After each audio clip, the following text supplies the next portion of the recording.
दोस्तों स्वागत है आप सभी का आपके अपने यूट्यूब चैनल बीएस सेंटर में।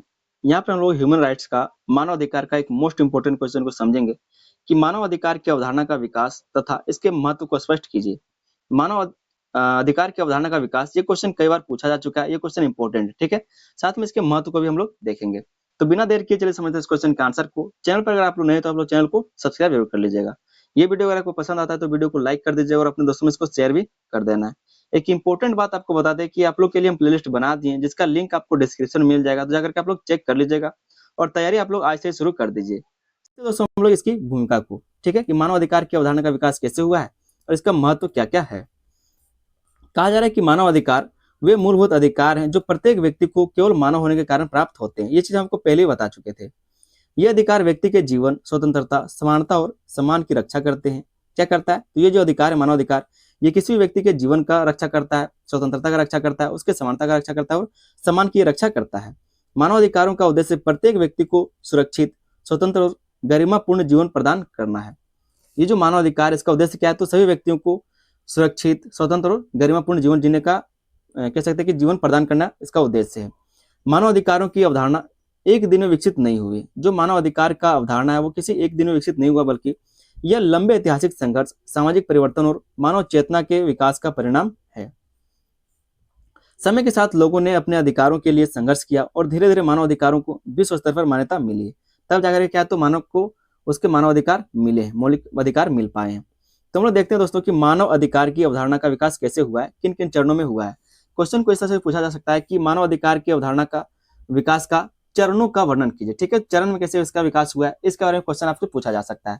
तो सेम आंसर आप यही लिखिएगा जो हम आपको बता रहे हैं। पहले हम जानते हैं प्राचीन काल में मानव अधिकारों का अवधारणा क्या था, ठीक है। प्राचीन काल में मानव का अधिकार का अवधारणा मतलब कह सकते हैं कि जो सोच है, ठीक है, जो कॉन्सेप्ट है वो क्या रहता था। कहा जा रहा है कि प्राचीन समय में मानव अधिकारों को स्पष्ट रूप नहीं था। जो मानव अधिकार, उसका कोई स्पष्ट रूप नहीं था कि मानव अधिकार क्या क्या चीज होंगे। आज जैसे कि हमारे पास स्पष्ट रूप है कि हमारा मानव अधिकार क्या क्या है, तो उस टाइम ऐसा कुछ नहीं था। लेकिन मानव समानता, न्याय और दया जैसी भावनाएं मौजूद थी। उस टाइम में क्या है, तो नैतिकता ज्यादा देखने को मिलती थी, ठीक है। जिसकी मानव समानता मतलब ऐसे गुरु हुआ करते थे, ऐसे लोग होते थे जो कहते थे कि सभी लोग क्या है, बराबर हैं, न्याय की बात करते थे और दया जैसी भावनाएं वो लोग रखते थे। जैसे कि गौतम बुद्ध ने अहिंसा, करुणा और समानता पर जोर दिया। जो गौतम बुद्ध थे उन्होंने अहिंसा के बारे में बताया, करुणा के बारे में बताया, समानता के बारे में बताया, ठीक है। तो इससे पता चलता है कि मानव के क्या अधिकार होने चाहिए। इसी प्रकार महावीर स्वामी ने सभी जीवों के प्रति दया और अहिंसा की शिक्षा दी। जो महावीर स्वामी, उन्होंने भी सभी जीवों के प्रति दया दिखाने के लिए बात कहा है, अहिंसा दिखाने का बात किया गया है। तो इससे हमें कुछ जो मानव अधिकार है उसके बारे में पता चलता है, ठीक है। भारत में आपको पता है कि हमारे भारत में वसुधैव कुटुंबकम की भावना भी मानव समानता का संदेश देती है। जो वसुधैव कुटुंबकम है, मतलब ये जो हमारा पूरा दुनिया है वो क्या है, हमारा परिवार जैसा है। वसुधैव कुटुंबकम का मतलब होता है पूरा विश्व क्या है, तो परिवार है। तो ये जो भावना है ये भी मानव समानता का संदेश देती है। तो जो प्राचीन का समय, उस टाइम में मानव अधिकारों का अवधारणा ऐसा हुआ करता था, ठीक है। इस तरह से लोग चलते थे। मध्यकाल का विकास किस तरह से हुआ? मध्यकाल में जब का मानव अधिकार, उसका विकास कैसे हुआ, उस चीज को हम यहाँ पर समझिए। कहा जा रहा है कि मध्यकाल में राजाओं और सामंतों की शक्ति अधिक थी, जिससे आम लोगों के अधिकार सुरक्षित नहीं थे। क्योंकि उस टाइम राजा महाराजा हुआ करते थे, ठीक है। तो सारी जो शक्तियां थी वो राजाओं या फिर सामंतों के पास ही हुआ करता था। 1215 में मैग्ना कार्टा इंग्लैंड में जारी किया गया। यह मानव अधिकारों के विकास की महत्वपूर्ण घटना मानी जाती है। ये मैग्ना कार्टा क्या है, थोड़ा सा आप लोग समझ लीजिए। क्या है, तो एक दस्तावेज है, ठीक है, जो इंग्लैंड में अपने राजा के लिए जारी किया गया था कि अब से जो राजा है वो भी क्या होगा, तो कानून के नीचे ही रहेगा। कानून उसके लिए भी बराबर होगा, जैसे एक नागरिक के लिए होता है उसी तरह से राजा के लिए भी कानून सेम होगा। तो 1215 में ये चीज जारी किया गया था, इसको बोलते हैं मैग्ना कार्टा, ठीक है, इंग्लैंड का मैग्ना कार्टा, जिसमें बताया गया था कि जो राजा है उसके लिए भी कानून बराबर होगा, ठीक है। इसमें पहली बार राजा की शक्तियों को सीमित करने और लोगों को कुछ अधिकार देने की बात कही गई थी। तो मैग्ना कार्टा में सारे काम किए गए थे। आगे जो हम लोग इसके अवधारणा को देखेंगे, जो चरण को देखेंगे, वो है आधुनिक काल में विकास। आज के टाइम इसका विकास कैसे हुआ है?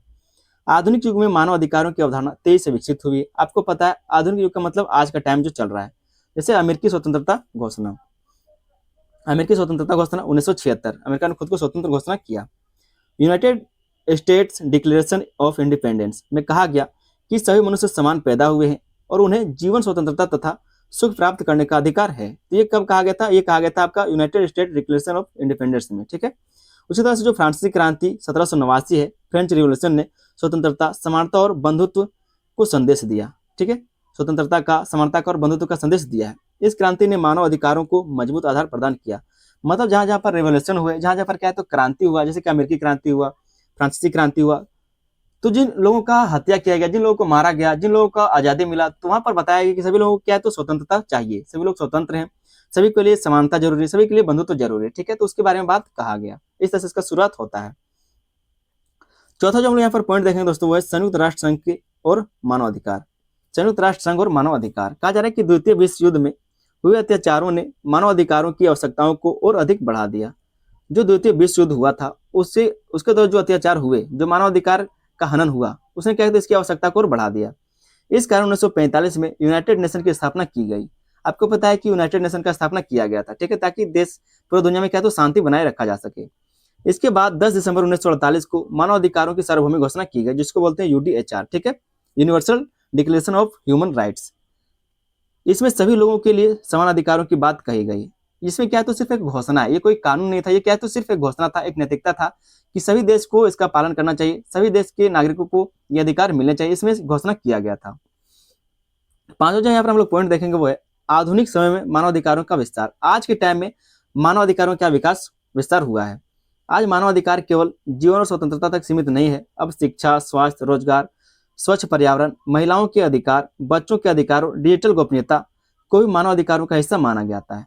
तो पांचवा पॉइंट जो है, इसका जो पांचवा चरण है वो है आधुनिक समय में मानवाधिकारों का विस्तार। आज के टाइम इसका विस्तार किस तरह से हुआ है।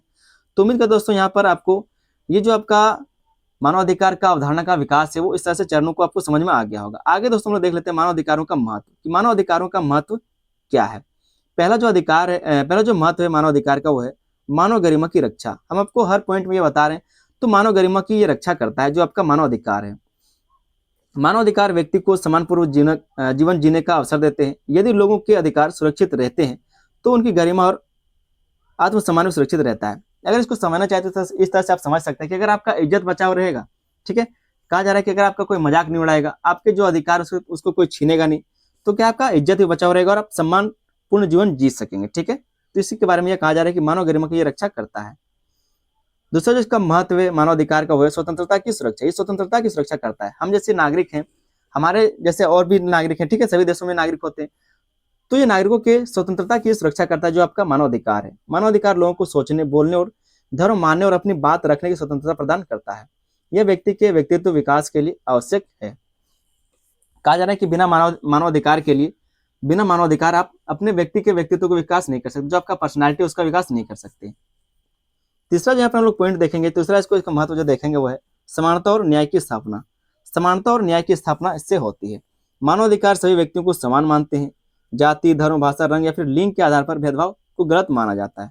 इससे समाज में न्याय और समानता बढ़ती है। ठीक है, तो समानता और न्याय की स्थापना करता है जो आपका मानवाधिकार है। चौथा जो यहाँ पर हम लोग महत्व देखेंगे वो है शोषण और अत्याचार से सुरक्षा। ये हमें शोषण और अत्याचार से सुरक्षा देता है। मानवाधिकार लोगों को दासता, हिंसा, अत्याचार और अन्याय से बचाने का कार्य करते हैं। यह कमजोर वर्गों को और गरीब लोगों की सुरक्षा में महत्वपूर्ण भूमिका निभाते हैं, क्योंकि सबसे ज्यादा जो अत्याचार होता है वो इन्हीं लोगों पर किया जाता है। तो शोषण और अत्याचार से सुरक्षा ही हमें देता है जो हमारा कह सकते हैं जो मानव अधिकार है वो, ठीक है, जो मौलिक अधिकार है वो। पांचों जो हमें इसका महत्व है वो लोकतंत्र को मजबूत बनाना। ये लोकतंत्र को मजबूत बनाता है। जो आपका मानवाधिकार ये लोकतंत्र को मजबूत बनाने का काम करता है। मानवाधिकार लोकतंत्र की नींव है। अभिव्यक्ति की स्वतंत्रता देता है, मतदान का अधिकार देता है, निष्पक्ष न्याय जैसी व्यवस्थाएं लोकतंत्र को मजबूत बनाती हैं। तो लोकतंत्र को ये मजबूत बनाता है आपका मानवाधिकार। छठा जो इसमें हमें महत्व देखने को मिलता है वो है सामाजिक और राष्ट्रीय विकास। जब लोगों को शिक्षा, स्वास्थ्य और रोजगार जैसे अधिकार मिलते हैं तो समाज और देश दोनों का विकास होता है। ठीक है, सातवां जो यहाँ पर हम लोग इसका महत्व देखते हैं वो है विश्व शांति को बढ़ावा। मानवाधिकारों का सम्मान करने से समाज में संघर्ष और हिंसा कम होती है। इससे विश्व में शांति और भाईचारे की भावना बढ़ती है। तो इस तरह से इसका कुछ महत्व है। सारे पॉइंट को आप लोग याद कर लेंगे। ठीक है, एक बार कॉपी में नोट कर लीजिए, आपको ऑटोमेटिक याद हो जाएगा। आगे दोस्तों हम लोग मानवाधिकारों की कुछ चुनौतियों को भी देख लेते हैं, कुछ सीमाओं को भी देख लेते हैं। पहले उसका चुनौती हुआ मानवाधिकारों का उल्लंघन। आज भी मानवाधिकार का उल्लंघन देखने को मिलता है। जब पुलिस आपको लाठी उठा के पीटता है तो वो भी मानवाधिकार का उल्लंघन, लेकिन इसके बारे में कौन बात करेगा, कोई नहीं करता है। आज भी कई देशों में लोगों के साथ भेदभाव, हिंसा और अन्याय होता है। तो ये आपका चुनौती है मानवाधिकार का। दूसरा चुनौती देखने को मिलता है वो गरीबी और अशिक्षा। गरीब और अशिक्षित लोग अपने अधिकारों के प्रति जागरूक नहीं हो पाते। ठीक है, तो ये भी इसका एक चुनौती देखने को मिलता है। तीसरा जो यहाँ पर हम लोग चुनौती देखेंगे वो है लैंगिक और सामाजिक भेदभाव। महिलाओं, बच्चों और कमजोर वर्गों के अधिकारों का कई बार उल्लंघन किया जाता है। जो कमजोर वर्ग के लोग हैं, जो बच्चे हैं, जो महिलाएं हैं, या फिर कैसे जो कम पढ़े लिखे लोग हैं, ठीक है, या फिर जिनके पास पैसा का कमी है, जो गरीब लोग हैं, उनका जो मानवाधिकार है उसका उल्लंघन बार बार किया जाता है, हर बार किया जाता है। अगर आप अभी भी थाना जाएंगे तो आपको उठा के पटक देगा, घर भेज देगा आपको, आपका बात ही नहीं सुना जाएगा, ठीक है।